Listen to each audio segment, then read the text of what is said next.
omusajja sisobola kubassa ate nga kisiza bubi nze nakibuuza n'omusawo nekimulema okusalawo bannanga okukubira omusajja kintu kyakabi nakiraba kubanga osusizza kuba abasajja kyenalabye bo tebamanyi mukwano Katonda yakola omukwano n'agukweka mu mitima gyaffe. Okay, kale muntu wange nze muzungu David Kadongo kamo music analyst banji mubadde mu mbuuza nti Cecilia naku biki ebyo ebimukwatako nga mwagala okubeera nga mutegeera ebyafaayo bye. Kale olunaku olwaleero neerekereza n'engamba nti ku lunaku nga luno olw'egandalo lya Easter Monday kanzija at least mbeere nga mbawaako ku bitonotono ebikwata ku omugenzi Cecilia Naku. Ajeti yakoma kwekyo nagwawulamu ebiti bino waliwo yabeera ne munne n'atasobola kumukisa kubanga mwagala omulala n'omukwano n'akufaananya ebisasiro kubanga tagumanyi wano wembuuliza abasajja mu ngeri ebbiri ezo z'olaba aluwa gw'osiima leka mbalinde munziremu ndyoke nyongere ndusetule kuba nina ntoko.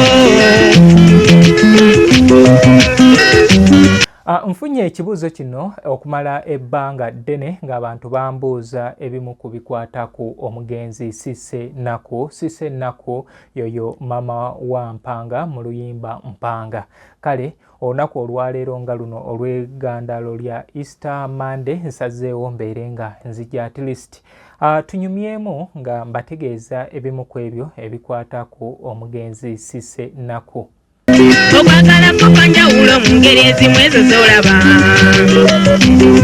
bannange obeera ne munna ate n'olaba yamusanyusa sirimba kiruma bubi. Cissy Naku y'omu ku bakyala wano mu kisaawe kya Kadongo Kamo nga babadde Mpagi Luwaga. Omukyala oyo yali kafulu mu kuwandiika, okuzannya n'okuyimba era abasinga twamutegeerera nnyo mu nnyimba ezaalimu emizannyo nga agezaako okubeera nga azannya n'ab'enjawulo naye nga Cissy Naku ye mukyala w'omugenzi Moses Katende. Moses Katende yoyo eyakuyimbira oluyimba Mpanga kiti kya muwogo n'ennyimba endala tusaana kuyiga naye nga yasinga tegeerekeka nga koloneri eyasookera ddala mu Kadongo Kamo Super Singers era oyo koloneri waavaawo ne waddawo David Kizito kati onaaliwo naye awo mu myaka gy'ekyenda awo David Kizito naye yavaawo mu Kadongo Kamo Super Singers kati awo kwe kujja Ssembusi John Bosco Kadolindo yoyo eyakuyimbira Sepiria mu lumbe lwa Ssembusi Audio n'akuyimbira bwe twadda ku kifuuta n'ekibanja ekitambo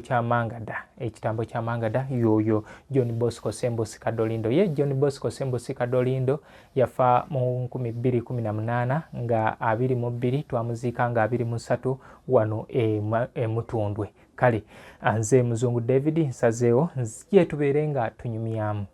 Mwawulira nga wekyayi era n'ojulira okwetuga kuba kuswaziza kubasumulula ebyama n'atamanyi kolonayiga ekirungi n'ekibi ddala abasajja mu nsi muno kyenabalabyeko bakisa. Kale muntu wange nkugamba nti subscribinga, commentinga, sharinga, likinga. Kati tugenda ku Cecilia Naku. Cecilia Naku yani Cecilia Naku obudde buno mugenzi yafa mwaka gwa 2024 era obudde obwo yali mu kibiina kyakulabako Gita Singers eky'omugenzi Prince Jopo Kafeero mwaka 2024 mu kulabako Gita Singers oba oli aguyinza okubanga gwabakola bubi kubanga n'omugenzi Fred Mbalire Kateteyi naye mwe yafiira. Fred Mbalire Kateteyi yali muzannyo wa mizannyo egy'oku stage naye nga n'okuyimba yali ayimba ate yali muwandiisi naye okusinga erinnya yalifuna nga ayita mu kubeera nga azannya we yazannya mu Kabuladda ne mu kibiina kyakulabako kasa ne ku radio ya Super FM. Kyakwagalira omukazi bw'aba tannava biwummule kale ekibeera kiki ekkuba ali bakwano gw'atakimanyiiga kati waliwo n'ekyokulabirako kwata matidde wuliriza mweba omusajja saganza ze nkubuubira nkyasiraba mweba oba omusajja tonjagala otuyombere abasajja munziremu. Cecilia Naku azaalibwa omugenzi Celestino Kawooya era amuyimbako mu luyimba lwe olumu. Omugenzi Ssaalongo Celestino Kawooya ono yafa mu 1995 kati emyaka 3 emabega. Bukyanga atugendako n'omukyala Nnaalongo Topista Nakiryango ono yafa wano mu ggyo ly'abalamu 2021 gyekyo emyaka 4. naye nga Cecilia Naku azaalibwa ku kyalo Luwanga Kalagala Mpigi District era awo we yaziikibwa. New Subs Fashions tukutuusaako ebiteeteeyi kw'ossa abaya, engatto, ensawo z'abakyala, jackets, jeans n'ebirala. Tusangibwa ku Wilson Street ku kizimbe ekya Sunset Arcade ground floor shop number 2. Okututuukako va ku Pioneer Mall otambule nga dda ku Arua Park, yisa ekizimbe ekya Wilson 1 oyite ku Health Link Pharmacy. Kati awo weekoma yambuka amadaala gakuyingize ku Sunset Arcade. Awo ng'otutuuseeko. Engoye zaffe tuzijja China, Egypt, Vietnam n'amawanga amalala. Omukyala omwambazi omulungi ayambala naffe. Programu eno eteekebwamu ssente aba Kikaya College and Vocational School bali wali ebulenga ku 7 oluwumula luno lwolekedde. Kale gwe osobola okugendayo n'owandiisa omwana okuva ku senior 1 okutuuka ku kibiina ku senior 3 then senior 5 nayo bali mu kwadimitinga. Senior 4 registration zaggwa ne senior 6 then ku Kikaya Vocational yo admissions zikyali open. Osobola otwalayo omwana oba naawe mwennyini okubeera nga ogenda ofuneyo koosi ey'omu mutwe gy'osobola okubeera nga okwata. Twinex International bali wali Bulaga ku Lwemityana St. Mike Educational Center bali Kiwanga Mukono Plan B Records abo baliwo ku by'ennyimba. Gwe eyeetaaga okubeera nga ofuna ku nnyimba zino ez'akadongo kamu nkusaba nti ntuukirira e Kasubi ku basooka kwa Vula Stage wano wensinzirira okubeera nga nkola emirimu gyange. Weesitula nojja oluyimba nduteerako nusu 5 ntandikira ku nnyimba za 15. Oba olwagala ku WhatsApp nduteerako nusu 10 ntandikira ku nnyimba za 15. Enkola ekusingira obwangu gye tukozesa yeetaaga ebivulumaziika n'ebintu ebirala ebikwata ku kadongo kamu naawe osobola okuntuukirira era ntwala omukisa guno okwebaza abo abeerekereza ne bajja balangire ku page yange ku accounts zange then n'abo abaze emumpagira ku nsonga zino ez'akadongo kamu. Kale tukyeyongerayo mu maaso. Cecilia Naku gwe tuli mu kutunuulira mama wa Mpanga. Nkugambye nti mu luyimba olwo yakitinga nga mama wa Mpanga olwo Livingstone Kasozi n'akitinga nga taata wa Mpanga olwo omugenzi Moses Katende n'akolanga Mpanga. Oluyimba olwo lwali lwa Livingstone Kasozi nga ayimba taata we Mzee Live oba Livingstone Kasozi Junior. Naye being nti Moses Katende yalina creativity mu art mu kuwandiika n'amukwasa omulimu ogwo ne bakola omuzannyo ogwo era nga buli omu yakwata ekiti kyasobola okubeera nga ajjayo obulungi.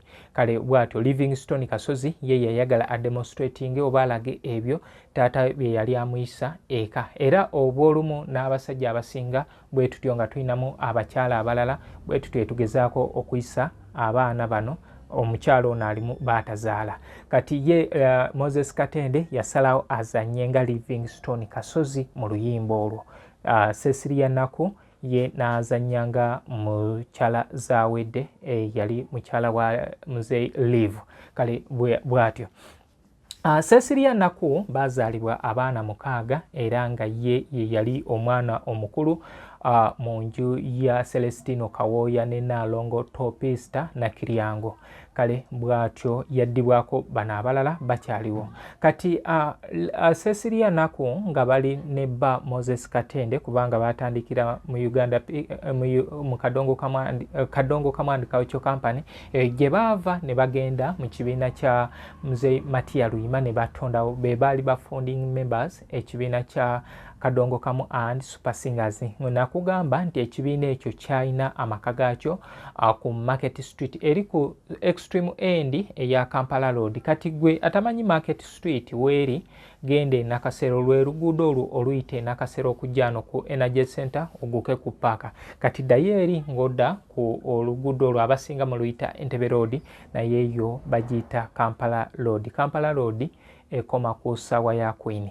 Era bwetyo nekoma wali ku roundabout wali ku bitaala bya Jinja Road awo wekoma nejja eno nekoma ewandegeya. Anyway abasinga taawo batandika nti Bombo Road. Anyway kale bwentyo mbadde ngezaako okuyisa awo okulaga Kadongo Kamu Super Singers we yalina ekitebe. Kati Cecilia Naku bwatyo yaliyo nebba Moses Katende gye basinziira okubeera nga bekwatakwata ne Livingstone Kasozi, Moses Katende, yali Jackson Mutesaasira ne bagenda ne bakola ne Salongo John Misaga ne bagenda ne bakola ekibiina kya Kadongo Kamu and ne bakola ekibiina kya Lukwata Gita Singers nga batadde ekitebe kyakyo awo ekibuli.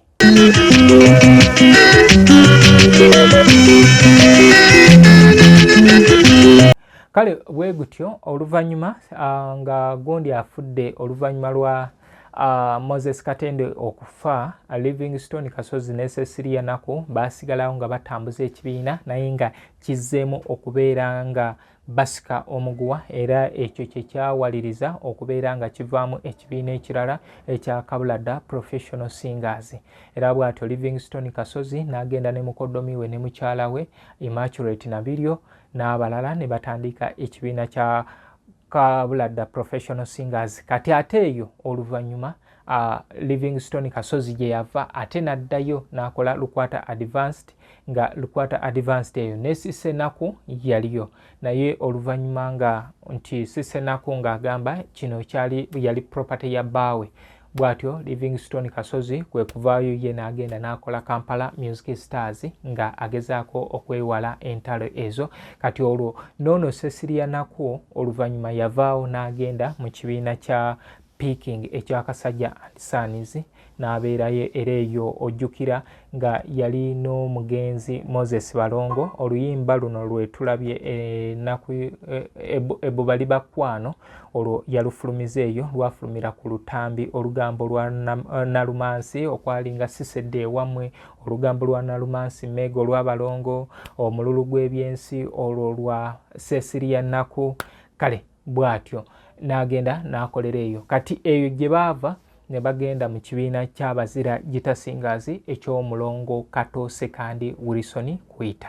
Mu kibiina kino ekya Kato Sekandi Wilson Kwita eky'abazira Gita Singers yakolerayo ennyimba mpitirivu era n'abeerako ne mu kibiina era ekyokubiri eky'abazira Gita Singers oba ekya Kato Sekandi ekyali eky'abakyala kinantawunyikamu Qualified Singers. Ekyo ekibiina kyalimu bakyala beereere nga be bakiyimbiramu kyali kibiina ekyokubiri ekya omulongo Kato Sekandi. Kati eyo gye yava okugenda okwegatta ku kibiina kya kulabako Gita Singers ekya Prince Joe Kafero era ng'eyo yabeererayo ddala ebbanga okutuusa we yafa mu mwaka gwa 2004 n'aziikibwa wali e Rwanga Kalagala Mpigi District. Tujja kulaga nti Moses Katende ye yafa mu 1989 n'aziikibwa Nabalanga Magogo wano e Nakifuma. Era bw'atyo ye Cecilia Naku yasigaza atambuza obulamu naye nga Cecilia Naku ojja mujjukira nnyo mu luyimba olwo kyenzijjukira mu luyimba lwa Mpanga mu mwaka gwa 1988 baali bazze wano enakulabye awo emabega wa New Life ba mu Zone 6 walingawo holo abayimbi bakolerangawo. So yajja ne batandika okubeera nga bayimba oluyimba olwo Moses Katende ne Kasozi olwo naye Cissy Naku kati n'atandika okutulugunya Mpanga.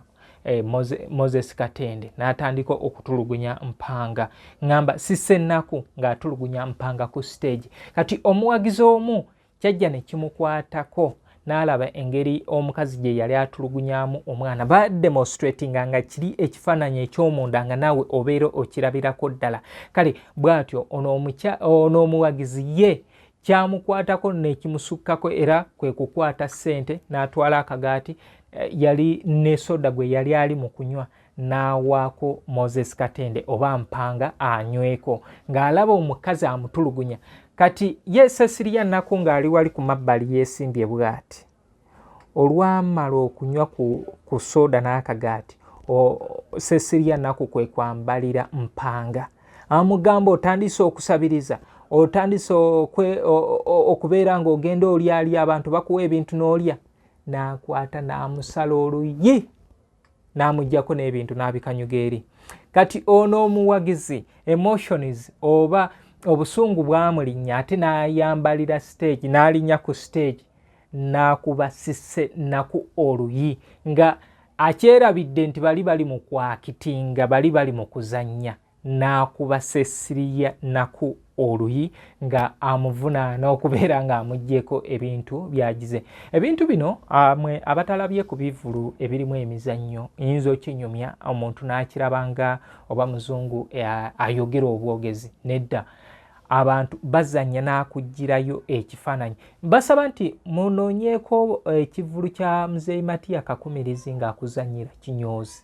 Ekimu ku bivulu ebikyasinze okubeera nga bizannyibwa wano mu Uganda.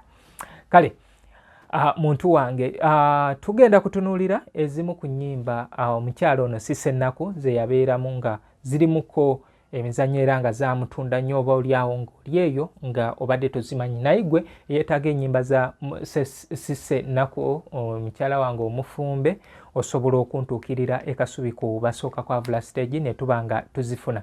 Yino Kikaya College School essomero eryegulidde erinnya mu kusomesa abaana ate ne bayita ssomero lya ddene boarding mix y'abawala n'abalenzi senior 1 paka senior 6 balina library science ko ne computer labs byonna bijjudde balina arts ne science subjects co-curricular activities ko ne section y'ebyemikono omuli okusiba enviiri okukanika n'ebirala ebigwa mu kkowe eryo omwana n'ava ku ssomero lino ng'ali self contained kyewuunyisa ensimbi zaabwe zeze zijja mu nsawo ya buli muzadde basange Kikaya Bulenga Mityana Road okumanya ebisingawo noti 757 mukaganya emwemu 57 abasajja mwige kubanga mwe mutuulemye emikwano era tubula babakazi nga twabikomyawo twagula ekyokukubira omusajja nga takimanya okukwerumya oluusi n'okoko ati nkugambyeko oluyimba olwo olwa Mpanga nti lwamutunda nnyo era yakitinga bulungi olwo yalimu. Kati n'abeera n'oluyimba oluyimba lwo olukyasinze okubeera nga oluyimba lw'omukwano luno omukwano muzibu teguyigika olwo nalwo yali musaale nnyo naye lulimu versions 3 kubanga yasooka n'aluyimba ne baluddamu nebba ate era n'aluddamu nga bba amaze okufa. Kati waliwo mukyala Kibaate yali ne Moses Balongo mukyala Kibaate abasinga terumulumanyi part 1 kati ne kubeerako Namwanje ku Mbaga. Namwanje ku Mbaga ye part 2 ya mukyala Kibaate then ne mubeeramu Namwanje ku Poliisi nga bagenze okubeera nga bamukimayo waliwo olwo olugambo lwa Nalumansi. Kale yali mukyala muzannyi nnyo era nga n'okuwandiika amanyi okubeera nga awandiika. Kale yoyo omugenzi Cecilia Nnaku. Cecilia Nnaku nkugambye nti mu 2024 Cissy Nnaku nga bali ne Moses Katende bazaala omwana omu amanyiddwa nga Salimu Semakula. Naye Salimu Semakula yonna gy'oli olaba vidiyo eno ebukojja bakunoonya tebakulaba. Ebukojja bakunoonya tebakulaba nti toddangayo naye nga nasemba okutegeera nga wali ovuga taxi. Kale yena amanyi Salimu Semakula mutabanyi w'omugenzi Moses Katende ne Cecilia Nnaku muntuuseeko nze nja mutuusa ku bakojjaabwe naddala waliwo maama we omuto amunoonya tamulaba. Nze Muzungu David Kadongo Kamu music analyst. omukwano nakufaananya ebisasiro kubanga takumanyi wano wembuuliza abasajja munge engeri ebbiri ezo z'olaba aluwa gw'osiima leka mbalinde munziremu ndyoke nyongere ndusetule kuba nina ntoko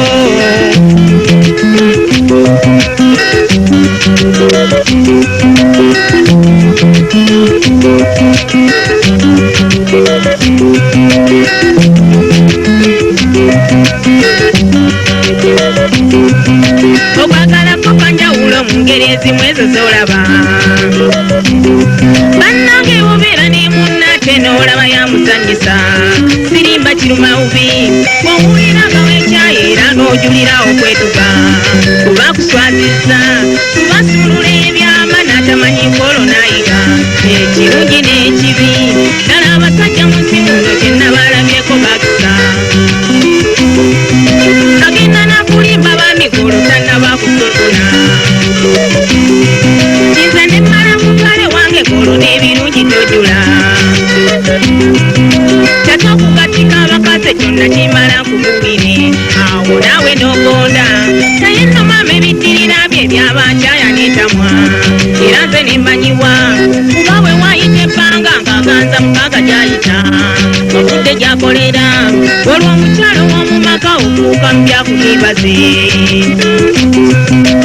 olwo lwalabe mbalika buli lwattataata n'avuma watekko siwuka ng'eka yeddira ttumbi lwasalawo okusuulayo naye nga bw'omanyi omukwana bampulira kyawo kyokola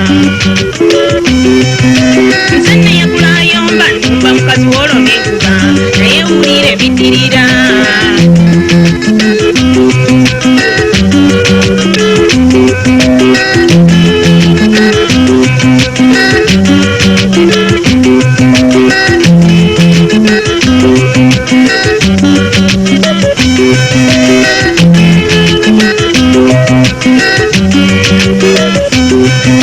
naye omusajja olukimanya nti walumbye ejjeni n'okuba olwefuba bbine likikka omuggo n'aleeta nakuwuttula ke n'olaba n'emikuuku nagisiba ng'olwo kyawoza nti nno saagala tondeetako kuba y'abakazi mu abaati olw'obusiru n'atamanya nti ekwano likudaganya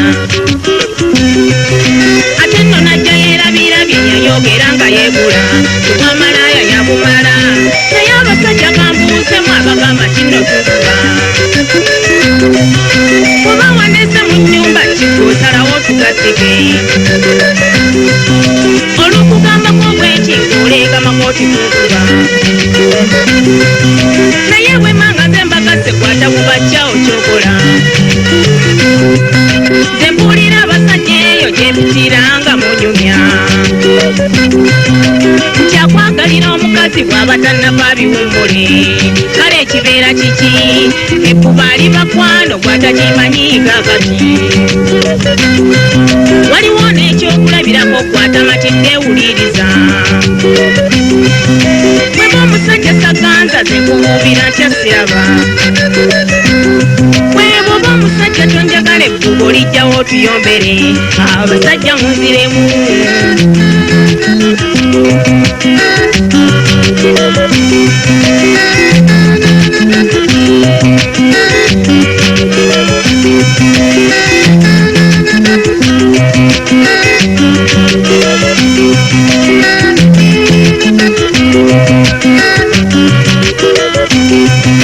abasajja mwige kubanga bwe mutuulemye emikwano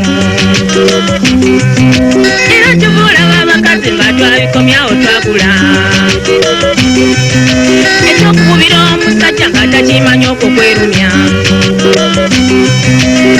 oluusi n'okoko olwa yino Kikaya College School essomero eryegulidde erinnya mu kusomesa abaana ate ne bayita ssomero lya Dene Boarding mix y'abawala n'abalenzi senior 1 paka senior 6 balina library science ko ne computer labs byonna bijjudde balina arts ne science subjects co-curricular activities ko ne section y'ebyemikono omuli okusiba enviiri okukanika n'ebirala ebigwa mu kkowe eryo omwana n'ava ku ssomero lino ng'ali self contained kyewuunyisa ensimbi zaabwe ze zijja mu nsawo ya buli muzadde basange Kikaya Bulenga Mityana Road okumanya ebisingawo noti 757 mukaaga 4 1 5 7